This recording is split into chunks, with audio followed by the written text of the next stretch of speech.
Ek wil 'n kort getuienis vertel oor hoe God met my 'n pad gestap het op geloof.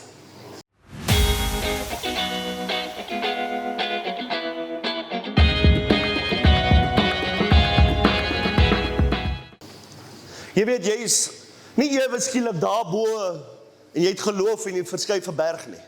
Ek is nog nie op daai punt nie. As ek op daai punt was Tafelberg daar by ons gewees al. Maar ek is net uit die skool uit en ek het groot geword in die bediening en ek was bevoorreg gewees, ek was 'n PK gewees, pastor's kid. En julle weet hoekom is pastoorskinders so stout. Ons speel met die gemeente se kinders, dis hoekom ons so stout is. En ek het altyd, moes ek mos nou maar die Here vertrou het, deur my pa en deur my ma. En toe ek uit die skool uit is, ek het so bietjie van my ma in my, haar koppigheid. Loop ek eendag op die straat en ek is honger. Ja, my pa is 'n liefdevolle, saggeaard, introvert persoon. En ek loop eendag in die straat en ek is honger. En ek weet, ek gaan nou nie my pa bel vir kos nie. En ek bid, ek sê, Here, sal U asseblief vir my iets voorsien om te eet? Nou as jy my ken, ek hou niks van pannekoeke nie. En ek wil dankie sê vir die pastoor en sy vrou. Gewoonlik as ons by 'n gemeente is, gee hulle vir ons pannekoek om te eet. Ons het daarom nog nie so ver pannekoek gehad om te eet nie. Nee, maar dit was te koop. Ek het 'n keuse gehad in die lewe. Maar ja, so. En ek loop so verby 'n winkel en toe ek verby die winkel stap, roep 'n tannie wat ek nie ken nie, my nader. En sy sê vir my, seun, kom hierso, hier is nou my storie, ek gaan nie interrupt nou as jy preek nie, moenie worry nie. Hy sê, seun, kom hierso. En toe ek instap, sê sy vir my, seun, hier is 3 gevulde pannekoeke vir jou. Eet hulle gou-gou en sê vir my, wat dink jy van hulle? Daarvoor sien God vir my iets om te eet. En dis waar my geloof met God begin bou. Laas jaar as ek in Oekraïne, en hierdie kan julle op YouTube loop kyk.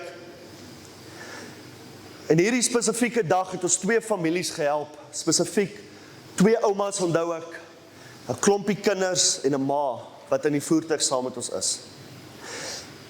En is letterlik elke paar sekondes wat bomme om ons val, net 'n dag of 2 voor dit, as jy die BBC gevolg het en so aan oor die oorlog, was daar 'n Brit wat mense gehelp het in Kharkiv, in Bakhmut spesifiek, wat opgeblaas was.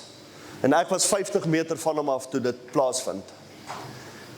En ons is op pad uit, en ewe skielik hoor ek die geluid.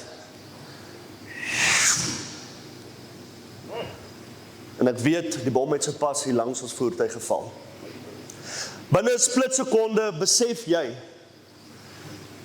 die hele busie gaan nou ruk, die shrapnel gaan die bus tref. Ek is nog in my gewaad, in my helmet en alles aan, maar hierdie vrou en sy kinders het dit nie aan nie. In 'n splitsekonde besef jy, hier gaan nou bloed vloei, hier gaan nou moontlik sterftes wees. En 'n groot ontploffing gebeur, en toe ek so kyk, ek het die GoPro op my kop gehad, toe ek so kyk, is hier so 'n groot wal langs ons, en die mortier val net agter hom in. En die hele bus ruk, maar daar's geen beserings, geen gat, enigiets nie. Die volgende dag ry ons dieselfde roete terug. En ek het getuig oor hierdie wonderlike groot God wat ons is, het.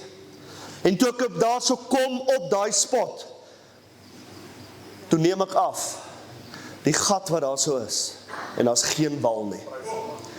Hierdie God wat ons dien, kan 'n verskil bring in jou lewe. Jy sê, Andres, ek sien nie 'n way uit nie, ek wil vandag vir jou sê, wees soos Petrus, klim uit die boot uit, en God sal jou help. Nie dalk nie, God sal jou help. En wanneer hy jou uithelp, moet jy hom eer. Even though he's 4 days late, he's still on time.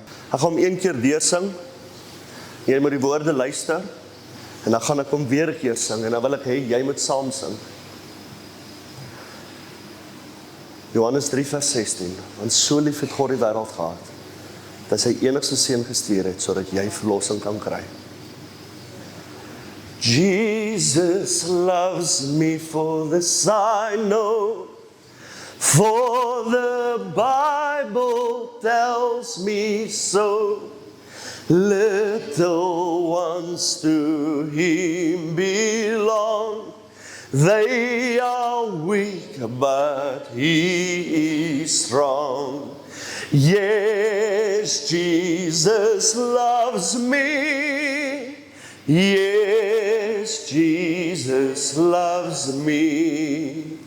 Yes, Jesus loves me. The Bible tells me so. Jesus loves me, for this I know, for the Bible tells me so. Little ones to Him belong. They are weak, but He is strong. Yes. Yes, Jesus loves me. Yes, Jesus loves me. Yes, Jesus loves me.